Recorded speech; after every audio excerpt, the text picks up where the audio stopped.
but and everything else is bonus. I know these days, this generation, just cartoon, something. I don't know the name correctly.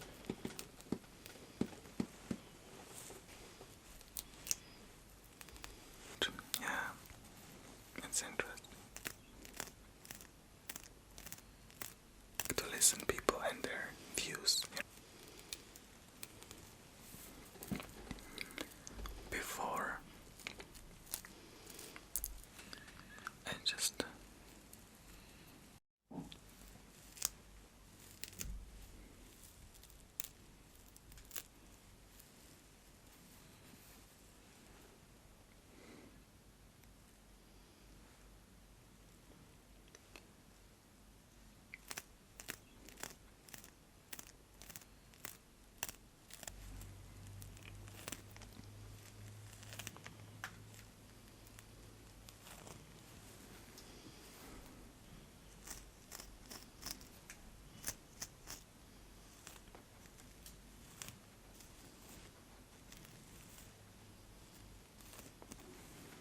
I'm thinking about what to talk about. Also, my mind is already thinking about tomorrow because it's gonna be a lot of errands. So I'm trying to schedule myself. That's why the silence.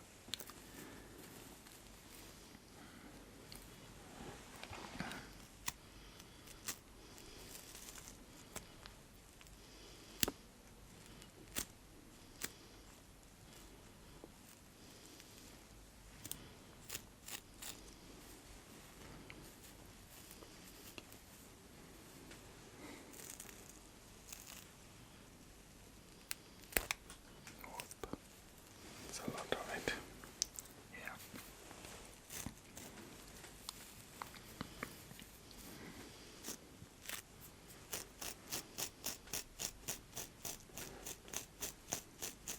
I was just thinking today how grateful I am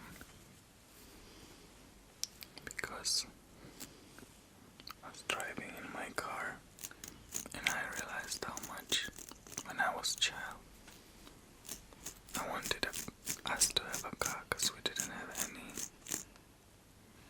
and I just really had this deep desire of a car. I don't know why, because I guess we walked everywhere, and especially in summer when we were going to swim in the cottage, we would walk 40 minutes, and by car it would take a minute. I'm not even kidding.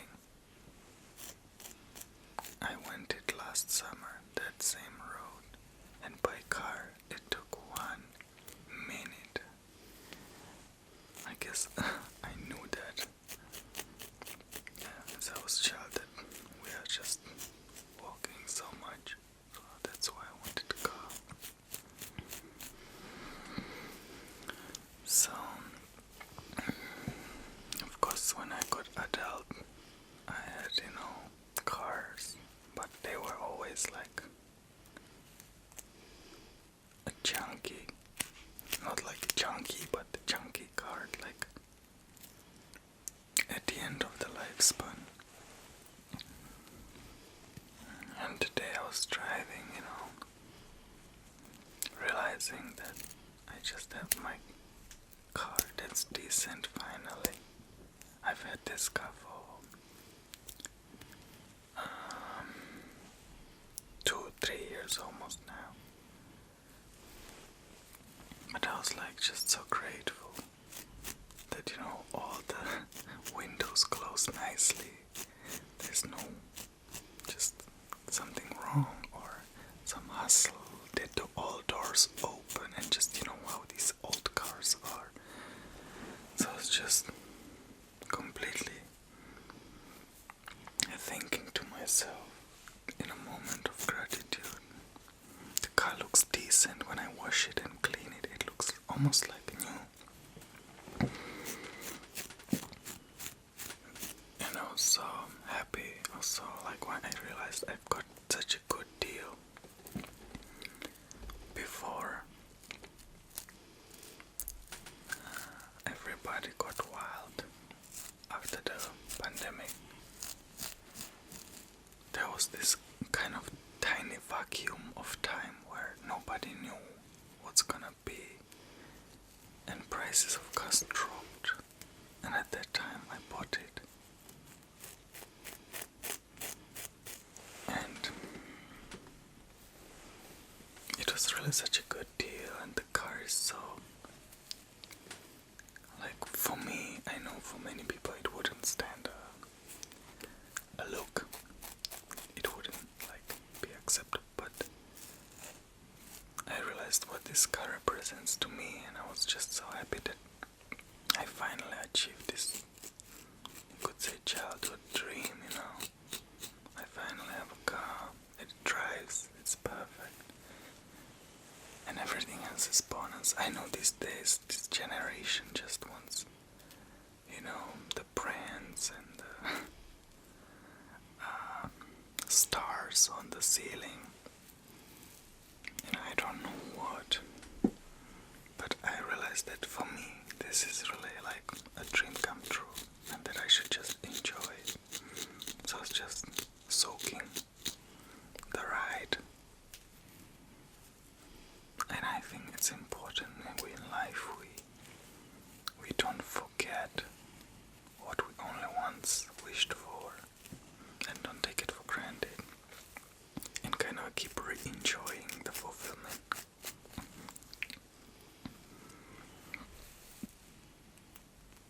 Because I was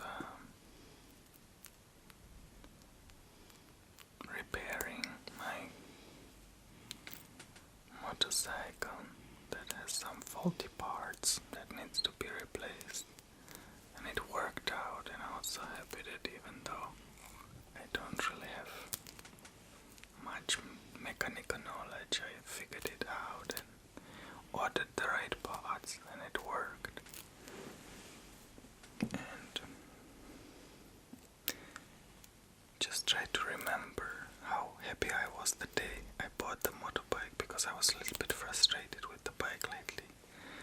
So I tried to remember the moment I bought it, how joyful I was bringing it, showing it to Sheila, and just the first impressions. I try to kind of restore why I'm fixing the bike to myself, why am I doing this? Because that sometimes you ask yourself, is this all worth the hassle? But I guess, yeah, joy is always worth the hassle.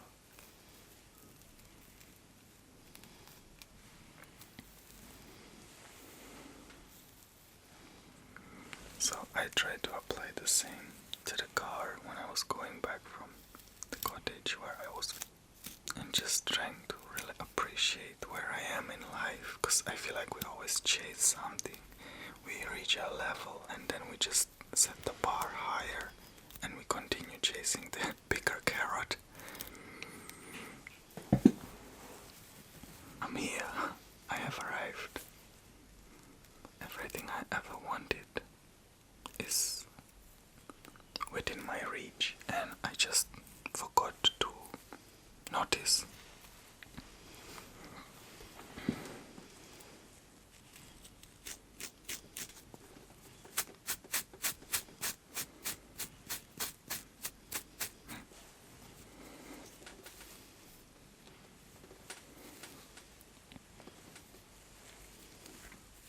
Actually, also what reminded me is when I was driving home, a nice car passed me, like a very sporty car, and I was like, yeah, it must be so nice to have that car, and that's when it really like also clicked for me.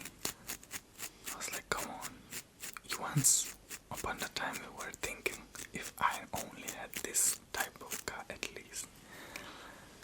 And that's when I realized that it's not really about the item as much about the mindset, and also finding, like, being able to appreciate something.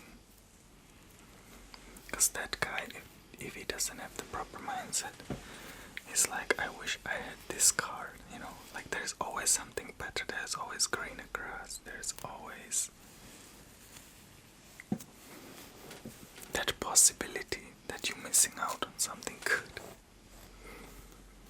And if you let that torment you, you will never find peace.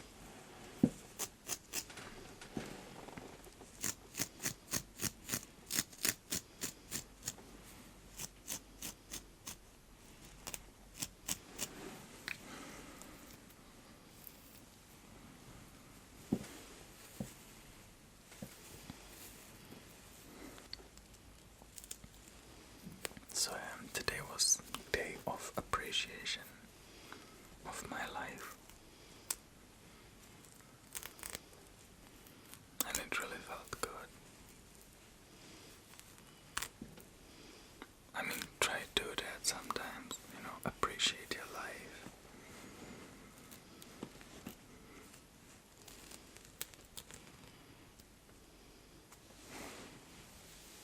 It's a good habit to create.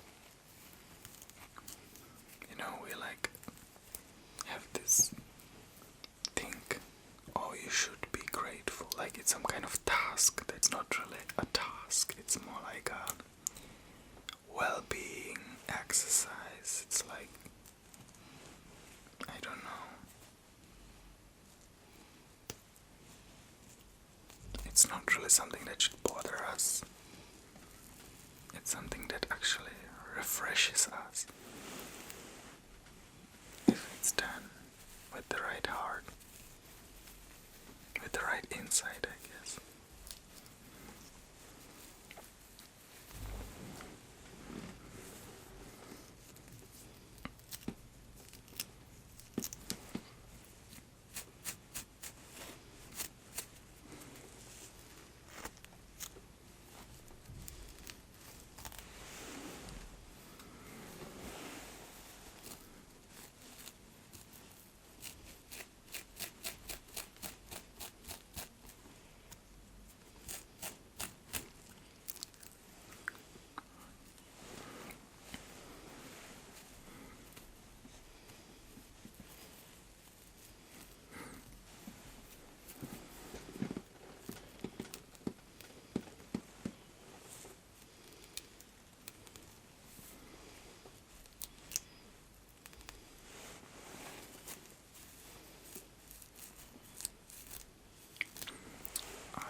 Watch these,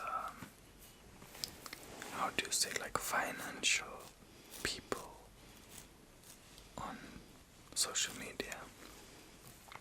I think one of the most famous, or at least at this time, is I don't know the name correctly, like some Cardone something, I'm not sure. It's funny, I watch him but I don't know his name so well. But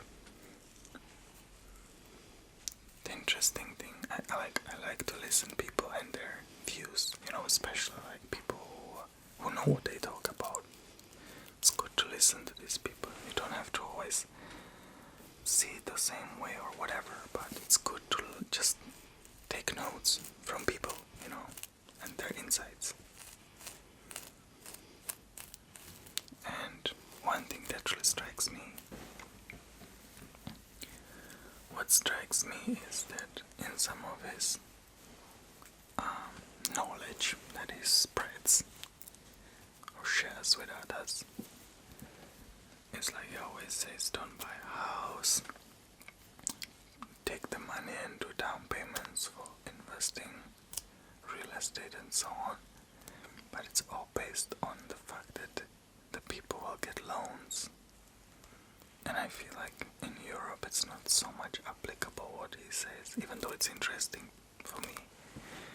But I feel like in US, which I think is the market he talks about mostly, it's like easier, I guess, to get a loan or a credit card loan or whatever, because here it's not that easy to get approved, you know, for these kind of things, I would say.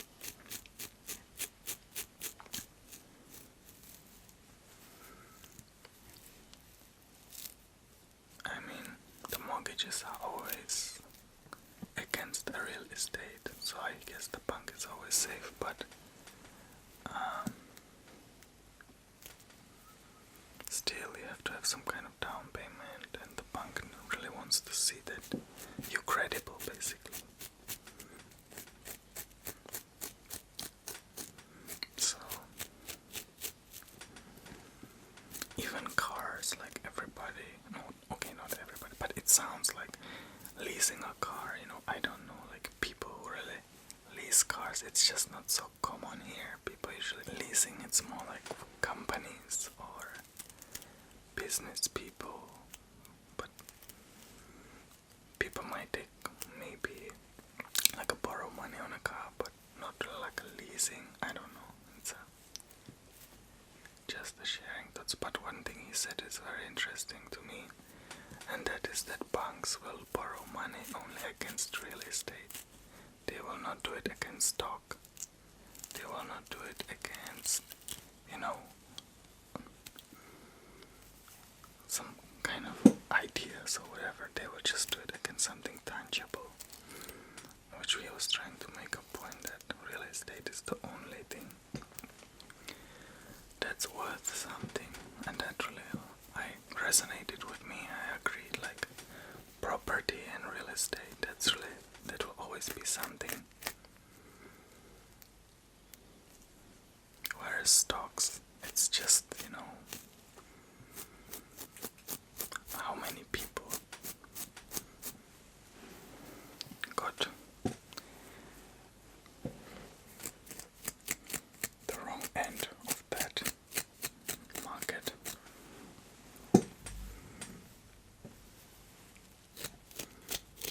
Kind of down payment, and the bank really wants to see that you're credible, basically. So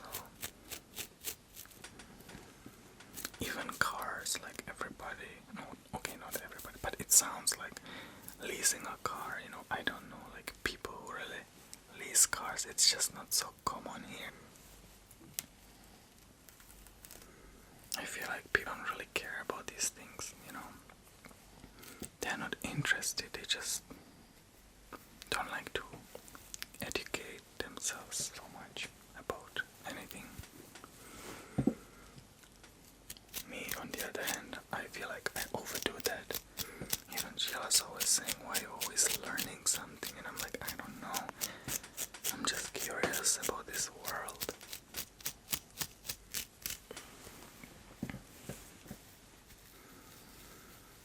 In my opinion, the African market will be really something in future. It seems very interesting to me for investment right now, which I'm not like advising or anything, I'm just saying it's my own insights. And I see a lot of, Afro-Americans getting to know what it's all about, because so many Afro-Americans never been to Africa. And I know that people, once they do, they are kind of liking it. It's different from what they know, but they're liking it.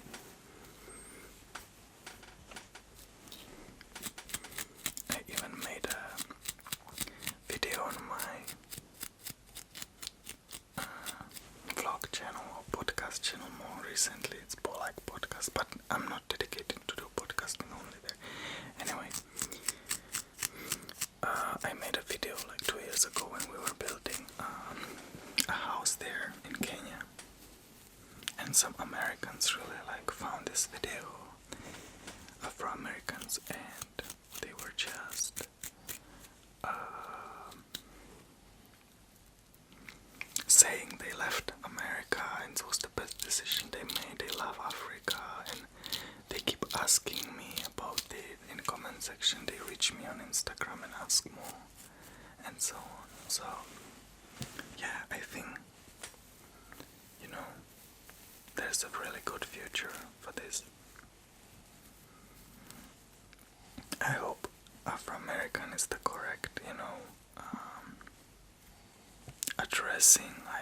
I'm not sure these days if anything is even allowed to say or not. So hopefully I don't get into somebody's nerves.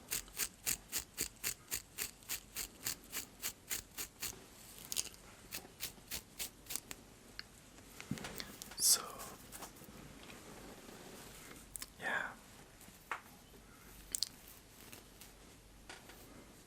Also, I think it's easier like to get a lease when you live in America. You're American and you're buying real estate in America. But I mean, when we were buying in Kenya, I don't think, it's just a difference. So sometimes I learn from these people and try to like understand their point, but then it's not very relatable.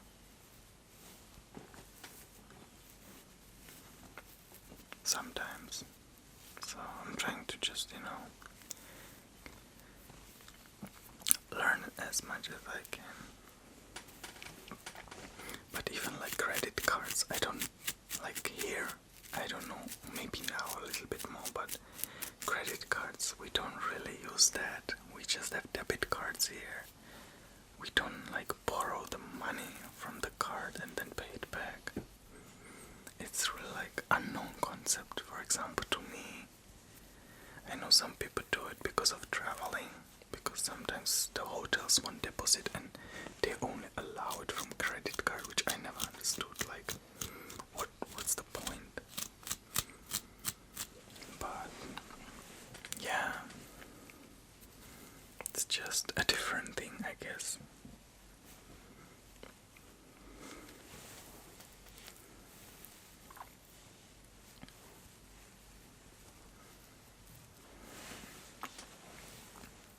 Lease everything and put it as a write-off on a company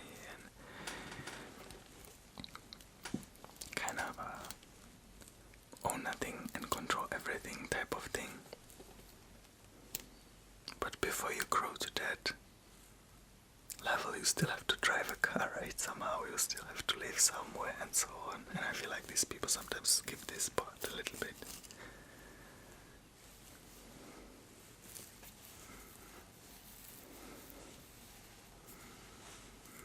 But it's good. I mean, they are just sharing their own knowledge, and you have, what I'm trying to take is like, take it and apply it in my own life situation. It's not some kind of universal, this is how it's supposed to be from these people. But yeah, it's interesting. I don't even know why I'm talking so long about it. It's just been occupying my mind, I guess.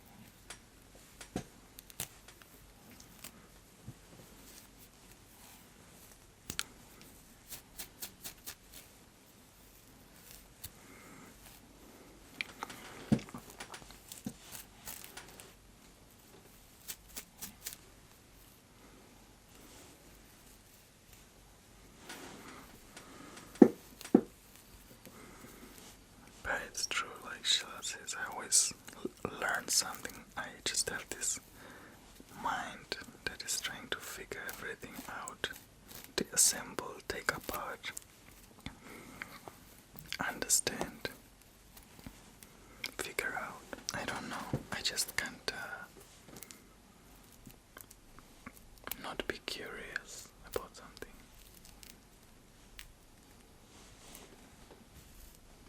I mean, it's the whole point of mind, to be curious. Even children, when they come to this world, they are just curious. I guess that curiosity never left me. I'm just curious about different stuff, but the curiosity is still there. Instead of asking, why did that lady do that? Like kids do. I ask, how does this work? Or why is this this way? And I guess so many people don't ask questions anymore when they are grown. They just go about their life.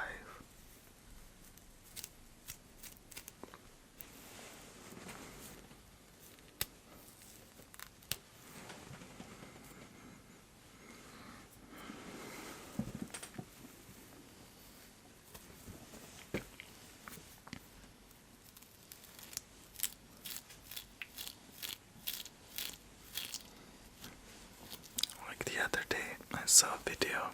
I think it was Mayweather. I think it's his name.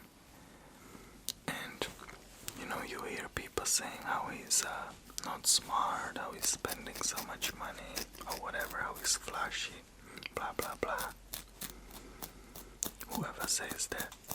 But then I saw a video and he was saying how he just acquired basically 9 buildings in New York, maybe on skyscraper, I think.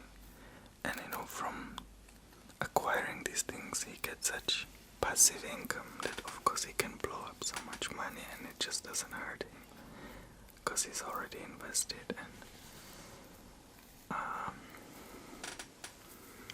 you know, the thing is, once you've invested and the investments make you money, you can spend it.